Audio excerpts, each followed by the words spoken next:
MAPA és un festival que demana que no només coneguis l'obra de l'artista, sinó que personalment sàpigues que és una persona que és capaç d'estar-se aquí, perquè aquí al poble no passa absolutament res, o sigui, ha de ser algú que tingui la capacitat de treball i de concentració per estar un mes aquí tancat enmig del bosc, perquè a vegades el lloc on treballen és aquí enmig del bosc, i van cada dia allà amb els seus 4 bàrtols. El festival sempre té un tema, una pregunta, un lema, diguéssim, molt obert, però diguéssim que enmarca totes les peces, i aquest any el tema és sobre la foscor, sobre allò fosc, l'altre costat, diguéssim, allò desconegut, etc. Diguéssim que el parèntesis és obert.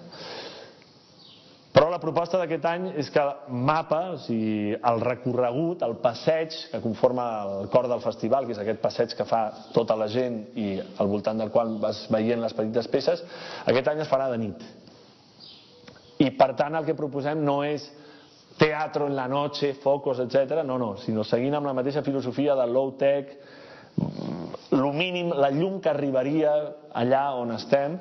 El que proposem és un passeig curiós pel bosc de nit, com si no hi fossin. O sigui, què veus al bosc quan tu no hi vas, si poguessis anar com si no hi estiguessis, diguéssim. Aquesta és la proposta que hem fet als artistes que estaran al recorregut.